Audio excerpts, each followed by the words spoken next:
नेपाल की डिमांड पर मोदी का बड़ा एक्शन। अब नेपाल से होगा चीन का सफाया।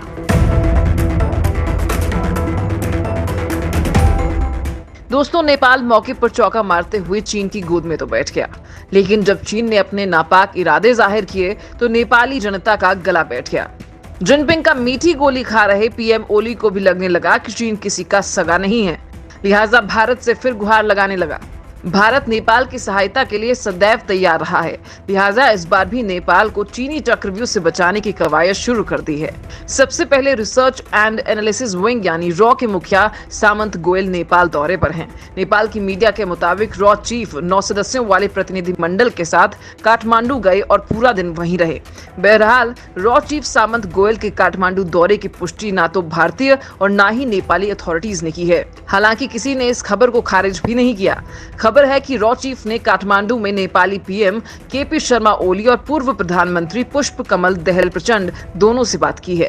दोनों ही नेता नेपाली कम्युनिस्ट पार्टी के सदस्य हैं।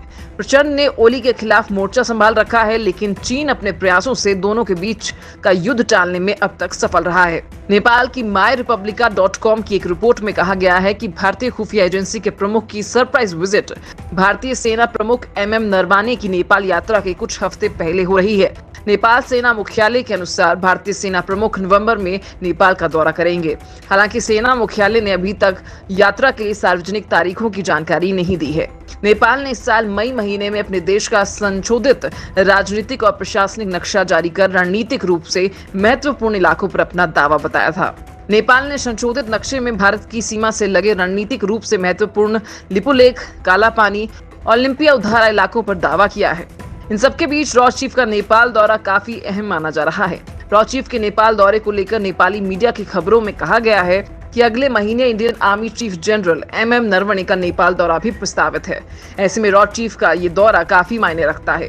नेपाल चीनी कैंप में इतना गहरा न धंस जाए कि फिर उसका भारत की तरफ रुख मोड़ना असंभव सा होने लगे। इसके लिए जनरल नरवणे के दौरे से काफी उम्मीदें लगाई जा रही हैं। भारत और नेपाल के बीच पुराना सैन्य संबंध है। नेपाल ने काला पानी, लिम्पियाधुरा और लिपुलेख को अपने नक्शे में शामिल कर लिया। तब से दोनों देशों के संबंधों में थोड़ी दूरी जरूर महसूस की जा रही है। अगले महीने नेपाल दौरे पर रहेंगे आर्मी चीफ। भारत नेपाल के बीच चल रही कड़बड़ाहट के बीच रॉ चीफ का नेपाल दौरा अहम है। Army chief general Manoj Mukund Naravane भी अगले महीने नेपाल का दौरा करेंगे। उन्हें नेपाल सेना के मानद अध्यक्ष के पद से सम्मानित किया जाएगा।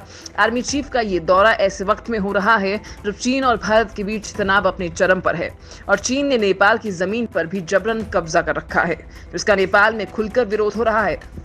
जानकारी के मुताबिक जनरल नरवणे नवंबर के पहले सप्ताह में नेपाल जाएंगे। उनका ये दौरा 3 दिन का होगा। इस दौरान वो नेपाल के प्रधानमंत्री केपी शर्मा ओली, रक्षा मंत्री और वहां के आर्मी चीफ से भी मुलाकात करेंगे। उन्हें वहां पर नेपाल सेना का मानद अध्यक्ष का दर्जा दिया जाएगा, जो बड़े ही सम्मान की बात है। जनरल एमएम नरवणे को नेपाली राष्ट्रपति विद्या देवी भंडारी की तरफ से नेपाल सेना के जनरल की मानद रैंक प्रदान की जाएगी, जो 1950 में पहली बार शुरू हुई थी और दो सेनाओं के बीच मजबूत संबंधों को दर्शाती है। भारत नेपाल सेना प्रमुख को जनरल ऑफ इंडियन आर्मी का मानद पद भी प्रदान करता है। नेपाल सेना की ओर से जारी बयान के मुताबिक नेपाल सरकार ने 3 फरवरी 2020 को ही जनरल नरवणे की विजिट को मंजूरी दे दी थी, लेकिन उसी दौरान कोरोना की वजह से दोनों देशों में लॉकडाउन हो गया, जिसके चलते जनरल नरवणे का दौरा स्थगित हो गया था। एक वरिष्ठ अधिकारी की माने तो सेनाध्यक्ष के काठमांडू दौरे के दौरान दोनों देशों के बीच रक्षा सहयोग को और बढ़ाने पर बात की जाएगी। हालांकि आर्मी चीफ के नेपाल दौरे के अगले दिन ही ओली ने रक्षा मंत्री को पद से हटा दिया था, जिसका उस समय कुछ और मतलब निकाला जा रहा था। हालांकि नेपाली मीडिया में कहा गया है कि प्रधानमंत्री केपी शर्मा ओली ने रक्षा मंत्री ईश्वर पोखरेल को हटाकर भारत को एक सकारात्मक संदेश दिया है। पोखरेल को भारत विरोधी रुख के लिए जाना जाता है। हालांकि सूत्रों का कहना है कि भारत सरकार नेपाल से इस तरह के अन्य कदमों की उम्मीद करती है ताकि सीमा विवाद पर बातचीत शुरू करने के लिए एक अनुकूल एवं उचित माहौल बन सके। नेपाल की ओर से नया राजनीतिक नक्शा जारी किए जाने पर भारत ने कड़ी प्रतिक्रिया दी थी और कहा था कि बातचीत का माहौल बनाने की जिम्मेदारी नेपाल के कंधों पर है। दरअसल दोनों देशों के बीच तल्खी की वजह बनी थी एक सड़क, जिसका रक्षा मंत्री राजनाथ सिंह ने 8 मई को उत्तराखंड के धारचूला से लिपुलेख पास को जोड़ने वाली 80 किलोमीटर लंबी सड़क का उद्घाटन किया था। इसी के बाद से दोनों देशों के बीच संबंध तनावपूर्ण हो गया। हालांकि अब इन बिगड़े संबंधों को सुधारने के लिए रॉ चीफ और आर्मी का दौरा हो रहा है।